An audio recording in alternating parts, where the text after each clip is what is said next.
Profit Taker is one of the most profitable missions in the game. Apart from being the best way to farm credits, it also has good rotation rewards that includes Radiant, Neo, and Axie relics. It can also drop some rare Archgun mods, and if that wasn't enough, it's also giving us lots of standing for Vox Solaris, which offers amazing gear that's still considered meta in many places of the game. So there's plenty of reasons to get good at doing this mission. For me, it's also a fun boss to deal with once you get your loadout straight. And that's the thing about it. It requires a peculiar loadout specifically made for it. So I strongly suggest using one of your loadout slots to put this together.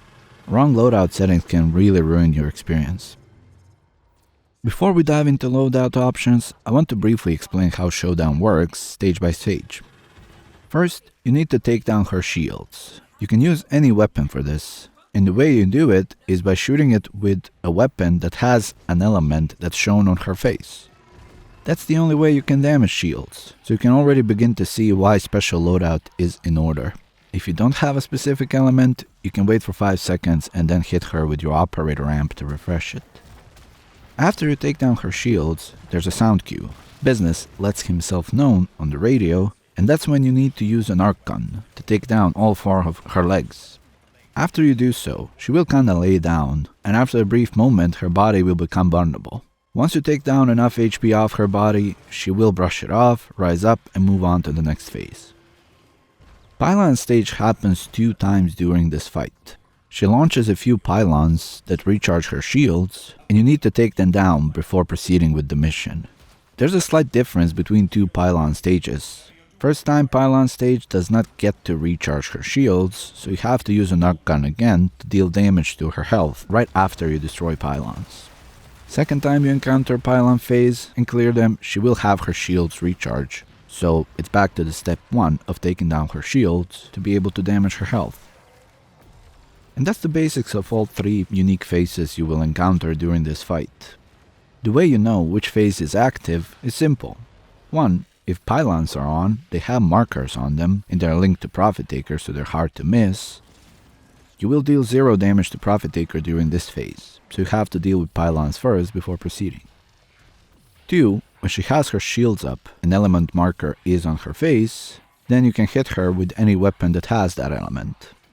And 3. When shields are down, then only Archguns work. And that's it. It takes a bit of practice to do it efficiently, but even without too much effort you can do this in less than 4 minutes. I think the main part of becoming effective at doing this is covering as many elementals as possible with your loadout. It depends on what you have, and it's not that big of a deal if you can't cover it all right now, but there are certain weapons that make it possible to cover every single element in the game with a single loadout. Sarin is also one way to do that, since she has corrosive and toxin buffs, her toxin being unique that it does not mix with other elementals. But if you want to maximize credit gain, then Chroma is your choice, because Effigy doubles credit gain. It gives you 250,000 credits per takedown, which with Smeta Kavat and credit booster can become 1 million. And if you're short on credits like I am, then Chroma is our choice for this. And the basis of the build is to be decently tanky, as there's a bunch of enemies around, and it's Corpus. They do a lot of damage. Holster Aura, as well as Vigorous Swap in the build help this mission a lot since you are swapping a lot to cover everything. Combining that with Synth mod on your frame and on your companion will reload quite a decent chunk of the magazine while holstered. So it is a very good habit in this mission to holster the weapon as soon as the element switches to something that weapon cannot do.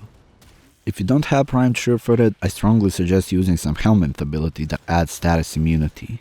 In my case, since I have it, I put Eclipse on over Vex armor because it's an instant buff. You can use any frame you like, even in arrows, if you're finding it hard to survive there. To take a little break, here's some random trivia. Little Duck is always on top of the mountains around the fight and is helping you with her Lanka. Quite a Chad move. Also, when you get out in Orvalis, your cats will sometimes sneeze. You can make your Necromech do the Benny Hill run, but I can't put that music in because it's copyrighted AF. Still a hilarious thing, which I hope they never fix. Alright, back to the video. With that out of the way, let's talk weapons. There are a few that stand out, mainly Zenith because of its infinite punch-through which allows you to shoot through terrain to hit pylons. Since pylons are far and their bubbles block most of the weapons, this is very useful. But as I mentioned previously, always holster the weapon when you're done. Otherwise, when you empty Zenith's magazine, it goes back to full auto, which is not the very useful mode for this mission. Opticore and Opticore Vandal can both go through the bubble and deal with pylons from far away, but you need line of sight, unlike with Zenith. Fluctus can go through the terrain and the bubble, but has rather limited range of 50 meters, so it's not that helpful. I don't recall any other weapons that ignore pylon's bubble. Let me know if I missed some. By using those, you will make pylon phase much faster. But even without them, and going from pylon to destroy each and every one of them, you can still produce fast enough run. Choice of melee weapon can be interesting. Universally, it's accepted as meta to use Zaw with Exodia Contagion, but that's not always available, since it's tied to an event. Apart from what's on your build, Contagion will also do blast damage, making it quite convenient. Redeemer is also a good option, as Projectile is also blast. Something like Tenea Agendas can also combine quite a few elementals because of the added innate element you can choose. For Archguns, you can use an Archgun Deployer or your Necromech. The difference is that Necromech takes less to spawn, but is not affected by your Warframe's damage buffs. On Necromechs, it's Velocitus that easily one-shots legs with a fully charged hit and Radiation build. On mine, I have Radiation and Toxin to cover that for the shield phase. Imperator Vandal is also a good choice if you use an Archgun Deployer. Secondary weapons are kind of fillers here, and choice of it depends on what you put together on other weapons. Again, it's Kuva and Tene weapons that can be of use here because you can, for example, take Magnetic as a progenitor elemental and build it for viral heat to cover something that you otherwise could not. Things with high damage per shot or high burst damage are really good here. To talk about actual builds, I will try to cover loadout instead of each weapon on its own. Elements of choice are not set in stone, and you can mix things any way you see fit, or depending on what you have. Good Riven rolls can definitely change builds. One thing that applies to all your weapons for this mission is using faction damage mods on all your weapons. Archguns don't have those mods, and the only way to get it is on a Riven. One thing that applies to all primary and secondary weapons you use in this mission is to equip Arcane Dexterity on them, as it's an easy way to boost their damage by using your melee to kill few common pleb mobs. Because there's 4 primary elementals, it's optimal to have 1 on each weapon: primary, secondary, melee, and Archgun. Those 4 primary elementals combined form 6 secondary elementals. And that's a bit harder part to pull off on all weapons without using weapon that has some of them in their base damage. Which is again where Lich and Tene weapons can be a great help, with Magnetic being an option there. It's enough for one weapon to cover physical damage types, and you should be good to go. So if I have Corrosive and Cold on my Zenith, and my melee has Gas and Electricity, with Exodia Contagion covering Blast, then my secondary weapon only needs to cover Viral, Magnetic, and Heat, which works with any Lich or Tene weapons. Kuva Kraken is a decent option, because Alt-Fire dumps an entire magazine in a great burst. You likely notice that Radiation and Toxin are missing, and that's on my Velocitus and my Necromech. And this loadout covers it all. Tene Detron can be used with Magnetic Progenitor, as it has Radiation by default. Still, you need Archgun to cover Toxin. Physical elements are covered by Exodia Contagion here. If we go with Opticore or Opticore Vandal as our primary and keep the Corrosive and Cold on it, take Redeemer Prime with Gas and Electricity, as it also has blast damage in its projectile, then our secondary weapon again needs to have Magnetic, Viral, and Heat. And we can put something a bit surprising here, a Gronko Prime, since it has a unique augment that adds Viral to it. You can build it for Magnetic and Heat on top and cover them that way. Velocitus is still there for Radiation and Toxin. Redeemer's projectile does not deal physical damage, however Opticore, Gronko, and Velocitus do. But if you don't care about doing this super fast, you can take Tene Arca Plasmor with Magnetic Progenitor and build it for Viral and Electricity. That way you cover 4 elementals with that weapon: Radiation, Magnetic, Viral, and Electricity.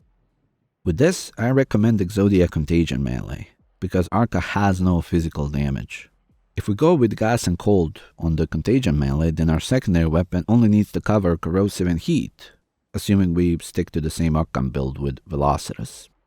For that, you can fit many good secondaries, for example Euphona Prime, as that hits very hard. Velocitus has some magnetic damage to it, so building it for radiation and toxin can really cover a lot. I personally prefer relying on my weapons for as much of the damage as possible, as switching takes less time. Also, Velocitus has rather slow fire rate, and the amount of magnetic damage is rather low, so it's far more efficient to use some weapons for it. That would be some of the possible loadouts that cover it all. If you don't have some of these weapons, or weapons that you have just can't cover it all, don't sweat about it. Missing out on like 2 elementals is not that big of a deal. You just hit her with your operator and she'll roll another one. Now, I have a bunch of random tips for this. If a weapon can be built for criticals, then build it for criticals. Despite shield damage not having color like it crits, it can most definitely crit. Necromech is not needed for this, but it makes it a lot easier, so it's worth getting it. The Archgun deployer is tied to timer for some reason, and the way to reset that timer is to kill those corpus enemies that carry Fluctus. Game sometimes refuses to spawn them, so I'm sticking to my Necromech. Bind your gear keys. Spawning your Necromech or Archgun that way is much smoother. Another thing that makes it a lot easier is progressing to Railjack enough to get on-call crewmates, as they will deal with common mobs while you deal with Prophet Taker. Even more, elite crewmates have some real good abilities that can help there. Using prime elemental mods as primary elements will balance the damage better, as they are worth about 2 regular elemental mods. Zaw choice for Contagion is mostly down to what Riven you get, as that can significantly boost the damage. As for parts you use to put it together, it feels better when it's not sluggish, and maximizing critical potential is beneficial for Contagion. It is a different boss fight, and it does take a bit to get used to it, as no other boss fights, as of now, require such fiddling with all the damage elements in your loadout. But as I said at the start, it's hella profitable in every way. Even after you're done with the Syndicate stuff, and you have way too much credits, doing Prophet Taker to get Arcanes from Vox Solaris and sell them for Platinum is a very solid way to make Platinum. Let me know in the comments what you use to take her down. Thank you for watching, subscribe to help the channel grow, and I'll see you in the next one.